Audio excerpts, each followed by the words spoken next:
സാധാരണ നമ്മൾ fried rice ഉണ്ടാക്കുമ്പോൾ ഒരു ചട്ടിയിലൊക്കെ ഇട്ട് എല്ലാം കൂടി മിക്സ് ചെയ്ത് അതിൻ്റെ കൂടെയാണ് ചെയ്യുന്നത്. ഇത് നമ്മളൊരു ഗ്രിഡിലാണ് ഉണ്ടാക്കുന്നത്. അതായത് ഇൻസ്റ്റൻറ്റ് നമ്മളൊരു തട്ടുകട സ്റ്റൈലിൽ ഉണ്ടാക്കുന്ന പരിപാടിയാണ്. എല്ലാം വേവിച്ചു കൊണ്ടെന്ന് വെച്ചിട്ട് എല്ലാം മിക്സ് ചെയ്യുക, എന്നിട്ട് ഇൻസ്റ്റൻ്റ് ആയിട്ട് നമ്മൾ കഴിക്കുക. അതാണ് അതിൻ്റെ ഒരു പ്രത്യേകത.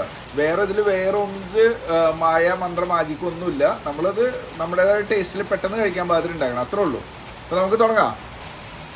ഇപ്പോൾ നമ്മൾ ഉള്ളിത്തണ്ടുണ്ട്, നമ്മൾ കുരുകുരുന്ന് അരിഞ്ഞ ഉള്ളിത്തണ്ടുണ്ട്.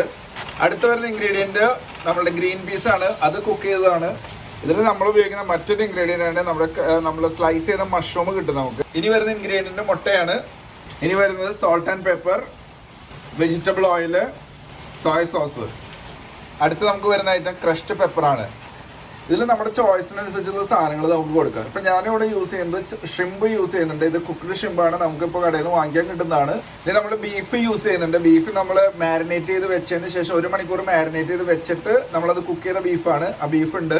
ഇതെങ്ങനെയാണ് ഈ ബീഫ് മാരിനേറ്റ് ചെയ്തതെന്ന് നിങ്ങൾ അറിയണമെന്നുണ്ടെങ്കിൽ നിങ്ങൾ കമൻറ്റ് ബോക്സിൽ നമുക്കൊരു കമൻറ്റ് ഇട്ടാൽ മതി. നമ്മൾ അതിൻ്റെ ഒരു വീഡിയോ വേറെ സെപ്പറേറ്റ് ചെയ്യുന്നതായിരിക്കും. അപ്പോൾ നിങ്ങൾക്കത് കിട്ടും.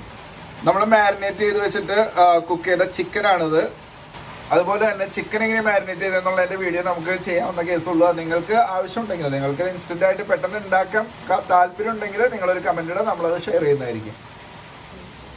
ഇനി ഇതിൽ ഏറ്റവും അത്യാവശ്യമായിട്ടുള്ള സാധനം എന്ന് വെച്ചിട്ടുണ്ടെങ്കിൽ ബിരിയാണി റൈസ് നമ്മൾ വേവിച്ച് പാകപ്പെടുത്തി വെച്ചേക്കുന്നതാണ്. ഇതിപ്പോൾ എല്ലാവരും ചോദിക്കും എത്രയും പെട്ടെന്ന് ആരെങ്കിലും ബിരിയാണി ഉണ്ടാക്കാന്ന് പറഞ്ഞത് നടക്കില്ല, ഫ്രൈഡ് റൈസ് ചെയ്യാന്ന് വെച്ചാൽ നടക്കില്ല. അപ്പോൾ ഇതെല്ലാം നമ്മളെല്ലാം സെറ്റ് ചെയ്ത് കഴിഞ്ഞിട്ടുണ്ടെങ്കിൽ നമുക്ക് പെട്ടെന്ന് നടക്കും. അതാണ് നമ്മൾ ഇന്നിവിടെ ചെയ്യാൻ പോകുന്നത്. നമ്മൾ എപ്പോഴും ചെയ്യേണ്ടതെന്ന് വെച്ചാൽ പാത്രം കൊണ്ട് നമ്മൾ അടുത്ത് നിൽക്കണത് ആയിക്കഴിഞ്ഞാൽ അപ്പം തന്നെ എടുത്തിട്ട് കൊടുത്ത് നമുക്ക് ശരിയാക്കണം. നമ്മളിപ്പോൾ ഈ ഗ്രിഡിൽ ഇട്ടിട്ടാണ് ചിക്കൻ സാധനങ്ങൾ കുക്ക് ചെയ്ത്. ഇപ്പോൾ നന്നായിട്ട് ചൂടായിട്ടുണ്ട്. പോരാത്തതിന് ഇതിപ്പോൾ എണ്ണയുടെ ഒരു അംശം ഉള്ളതുകൊണ്ട് ഈ ഗ്രിഡിൽ പെട്ടെന്ന് ക്ലീൻ ചെയ്യാനായിട്ട് നമുക്കൊരു വഴിയും കൂടി ഉണ്ട്. ചൂടായിരിക്കുന്ന ഗ്രിഡിലേക്ക് നമുക്ക് ശരിക്കും ഐസൊന്നും ഇട്ടുണ്ടെങ്കിൽ കിട്ടില്ല, പെട്ടെന്ന് ഈ സാധനം ക്ലീൻ ആയി കിട്ടും. അപ്പോൾ അതിനുള്ള എല്ലാ സാധനങ്ങളും അങ്ങോട്ട് പോയി നല്ല ക്ലീൻ ആവും. അപ്പോൾ നമ്മളിതെല്ലാം ക്ലീൻ ചെയ്തു. ഇനി നമ്മൾ ചെയ്യാൻ പോകുന്നത് ഓരോന്നായിട്ട് ഇട്ട് നമ്മൾ മിക്സ് ചെയ്തിട്ട് നമ്മൾ ഒരുമിച്ചായിട്ട് ചെയ്യാൻ പോവാം. അപ്പോൾ നമ്മൾ തുടങ്ങാം. എങ്ങനെയാ? അടിപൊളിയായിട്ട് പെട്ടെന്ന് കഴിക്കാൻ പാടില്ല. നല്ല മഴയുള്ള സമയം, എല്ലാം നമുക്ക് അനുകൂലമായ കാര്യങ്ങളാണ്. നമുക്ക് ബാക്കിൽ പാറ്റിയോയിൽ ഇരുന്ന് പെട്ടെന്ന് ഇൻസ്റ്റൻ്റ് ആയിട്ട് സാധനം ഉണ്ടാക്കി കഴിക്കാം. ഓക്കെ, അപ്പോൾ റെഡി. ആദ്യം നമ്മൾ ചെയ്യാൻ പോകുന്നത് വെച്ചാൽ എണ്ണ ഒഴിക്കുക. ആവശ്യത്തിന് എണ്ണ ഒഴിച്ചേക്കുക. എണ്ണ ഒഴിച്ചിട്ട് നമ്മൾ ആ കുക്ക് ചെയ്യാനുള്ള കുറച്ച് സാധനങ്ങളുണ്ട്. പക്ഷേ നമ്മളുടെ മഷ്റൂം അങ്ങനെയൊക്കെയുള്ള സാധനങ്ങളുണ്ട്. അതൊക്കെ നമ്മളൊന്ന് ഇട്ട് കൊടുക്കുക. തീ കൂടാണ്ട് നോക്കണം കേട്ടോ. തീ കൂടിയിട്ടുണ്ടെങ്കിൽ ചിലപ്പോൾ കരിഞ്ഞു പോകും. അപ്പോൾ നമ്മൾ അതനുസരിച്ചിട്ട് തീ അഡ്ജസ്റ്റ് ചെയ്തിട്ട് വേണം ചെയ്യാനായിട്ട്. കുറച്ച് മഷ്റൂം ഇട്ട് നമ്മൾ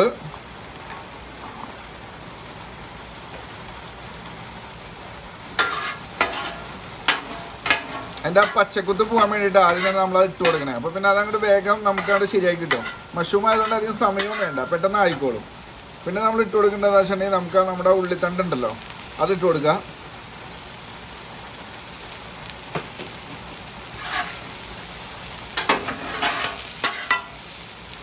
അതെല്ലാം നമ്മൾ പ്രോപ്പറായിട്ടാണ് മിക്സ് ചെയ്യുക. അതിനുശേഷം നമ്മുടെ ഗ്രീൻ പീസാണ് ഇട്ട് കൊടുക്കുക. ഗ്രീൻ പീസൊക്കെ ഓടി നടക്കുകയാണ്. അതിൻ്റെ കൂടെ നല്ല സ്മെല്ലും കൂടി വരും. അതാണ് നമുക്ക് അതിൻ്റെ ഏറ്റവും ബ്യൂട്ടിഫുൾ ആയിട്ടുള്ള കാര്യം.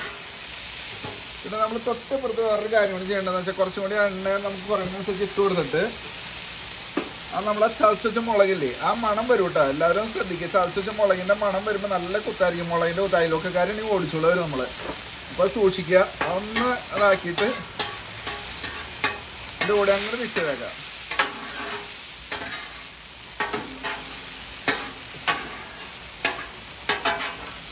നല്ല മണമുണ്ട്, ചുമയ്ക്കാൻ തോന്നുന്നുണ്ട്, തുമ്മാൻ തോന്നുന്നുണ്ട്, ഇതൊക്കെ ഉണ്ട്. പക്ഷേ നമ്മളത് ചെയ്യുന്നില്ല എന്ന് മാത്രം. ഇത് നമ്മൾ എന്നിട്ട് ചെയ്യേണ്ടതെന്ന് വെച്ചാൽ ചെമ്മീനുണ്ടല്ലോ, നമ്മൾ ആ ചെമ്മീനാണ് ഇട്ട് കൊടുക്കുക.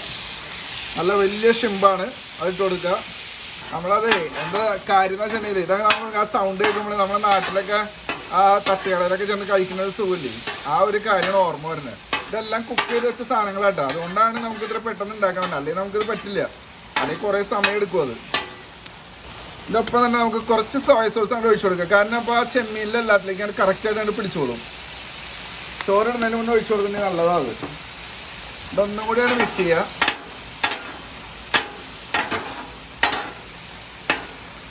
നല്ല അടിപൊളിയായിട്ട് ഇരിക്കുന്നുണ്ട്. ഇനി നമ്മൾ ചെയ്യേണ്ടതെന്ന് വെച്ചിട്ടുണ്ടെങ്കിൽ ആ മുട്ടയുടെ സാധനം ഇവിടെയാണ് ചെയ്യുക. മുട്ട നമുക്കൊന്ന് പൊരിച്ചെടുക്കുന്നുണ്ട്. അപ്പോൾ അത് നമ്മൾ ഇവിടെയാണ് ചെയ്ത് കഴിഞ്ഞിട്ടുണ്ടെങ്കിൽ ഉണ്ടല്ലോ, നമുക്കപ്പോൾ അത് ഈസി ആയിട്ട് കാര്യങ്ങൾ നടക്കും.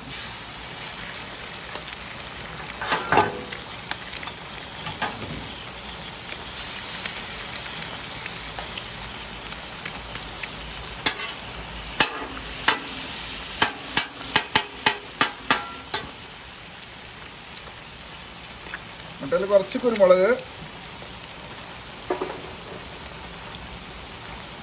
കുറച്ച് ഉപ്പ്,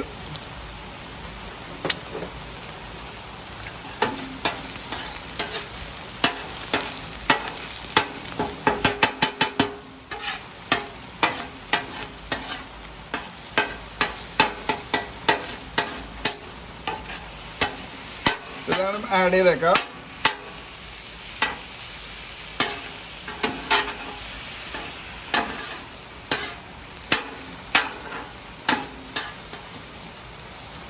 ഇനി നമുക്ക് വേണ്ടി നമ്മുടെ പഴയ ചിക്കൻ,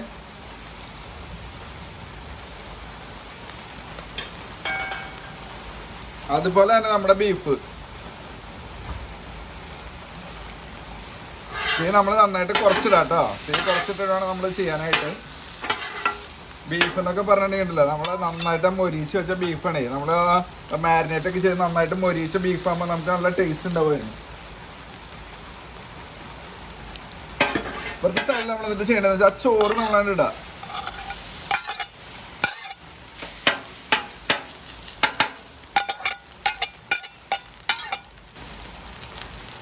ചോറിൽ കുറച്ച് നമ്മൾ എണ്ണ ഒഴിച്ചു കൊടുക്കുക. കുറച്ചിട്ട്, അധികം വേണ്ട, കുറച്ച് ഒഴിച്ചു കൊടുക്കുക. അധികം വേവ് കൂടരുത് ചോറ് വേവ് കൂടി കഴിഞ്ഞിട്ടുണ്ടെങ്കിൽ ആകെ അലമ്പായി പോകുന്നത്. ഒന്ന് ചൂടായാൽ മതി ചോറ്. അതിൻ്റെ കൂടെ കുറച്ച് സോയ സോസും കൂടി ഒഴിച്ചു കൊടുക്കുക. പല ടൈപ്പുള്ള സോയ സോസ് കിട്ടും കേട്ടോ. നമ്മൾ ഉപ്പുള്ളതും കിട്ടും, ഉപ്പില്ലാത്തതും കിട്ടും. അപ്പോൾ നമ്മളതനുസരിച്ചിട്ട് നമുക്ക് ഇഷ്ടമുള്ള ടൈപ്പിലുള്ളത് വാങ്ങിച്ചിട്ട് നമ്മൾ ചെയ്യണേ.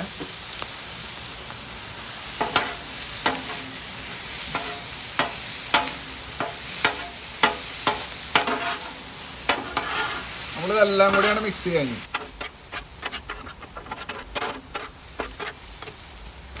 സംഭവം റെഡി ആയിട്ടുണ്ട്. നമ്മളൊരു പാത്രത്തിലേക്ക് എടുക്കുക, ഇലക്കിടുക, നമുക്ക് ആവശ്യത്തിന് നമ്മൾ എടുക്കുക, അതാണ് കഴിക്കുക. ഇപ്പം എല്ലാ സാധനവും ഉണ്ട്. നമുക്ക് ഷിമ്പും സാധനങ്ങളൊക്കെ ഇട്ട് നല്ല അടിപൊളിയായിട്ട് നമ്മളൊന്ന് ഷേപ്പ് ചെയ്തേക്കാം. നമ്മളിത് പുറത്തിരുന്ന് കഴിക്കാൻ പറ്റിയ ഒരു അടിപൊളി സാധനമാണ്. പെട്ടെന്ന് ഉണ്ടാക്കാനും പറ്റും. എല്ലാം റെഡിയാണ്.